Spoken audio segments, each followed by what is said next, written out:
اعوذ باللہ من الشیطان الرجیم بسم اللہ الرحمن الرحیم تلک الدار الآخرة نجعلها للذین لا یریدون علوا فی الارض ولا فسادا والعاقبۃ للمتقین۔ سورہ قصص، سورہ نمبر 28، آیت نمبر 83۔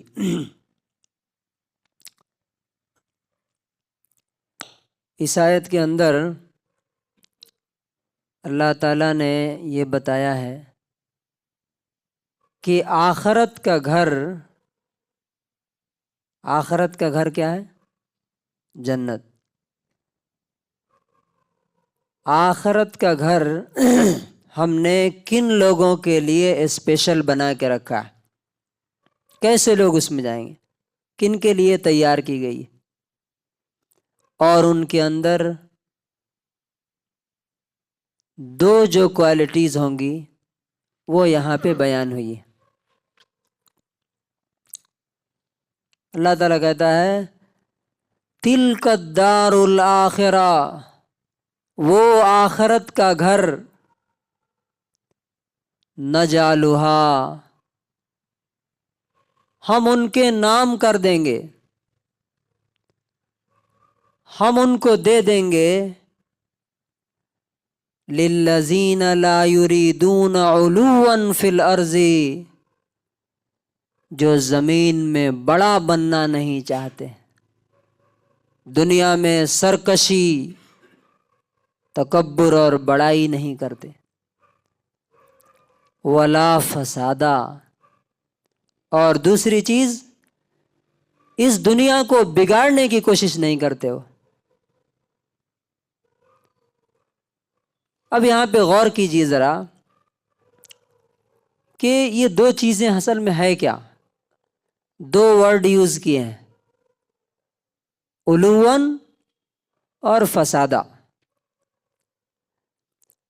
عربی زبان میں جب آپ ڈکشنری دیکھیں گے تو علا یعلو علواً کا مطلب ہوتا ہے اوپر اٹھنا، بلند ہونا۔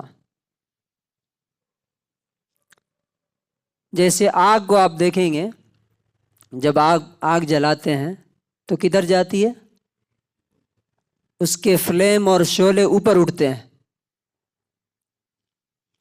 لیکن وہی آگ اگر آپ جلا کے زمین پہ پھینک دیں، مٹی پر، تو کیا وہ اوپر اٹھے گی؟ نہیں اٹھے گی۔ یہ جو سورہ ہے نا، سورہ قصص، اس میں فرعون کے بارے میں اللہ تعالیٰ نے کہا علا فی الارض، اس میں اسی کا واقعہ ہے۔ وہ زمین میں بڑا بن رہا تھا، بڑائی، تکبر دکھا رہا تھا کہ میں بڑا ہوں، تو اللہ تعالیٰ نے اس کو کیا کیا؟ دیکھیے، کچھ چیزیں ایسی ہوتی ہیں جن کو اللہ تعالیٰ بالکل برداشت نہیں کرتا۔ بہت سے گناہ ہو سکتا ہے اللہ ان کو دنیا میں بھی پکڑے، آخرت میں سزا دے۔ کچھ گناہ ایسے ہوتے ہیں جن کو اللہ تعالیٰ نے کہا کہ پھاڑ کے رکھ دوں گا، جیسے تکبر کے بارے میں کہا کہ اگر بڑا بننے کی کوشش کی، بڑائی میری چادر ہے، مطلب میرا ڈریس کا مطلب کیا؟ میرے لیے خاص ہے یہ۔ من نازعنی، اگر مجھ سے چھیننے کی کوشش کی، مزقتہ، پھاڑ کے رکھ دوں گا بالکل۔ تو اس میں جو دو لوگوں کی بات ہوئی ہے، ایک تو فرعون ہے جس نے کہا انا ربکم الاعلی، میں تمہارا سب سے بڑا مالک ہوں، اور دوسرا قارون کے بارے میں۔ اور آدمی بڑا کیسے بنتا ہے معلوم؟ کب بننے کی کوشش کرتا ہے؟ یہی دو چیز کی وجہ سے، یا تو اس کے پاس پیسہ ہو یا اس کے پاس پاور ہو۔ تو فرعون کے پاس پاور تھا اور قارون کے پاس پیسہ تھا، اور اس کے بعد یہ جسٹ قارون کو ہلاک کرنے کے بعد کی یہ آیت ہے۔ اللہ تعالیٰ کہتا ہے کہ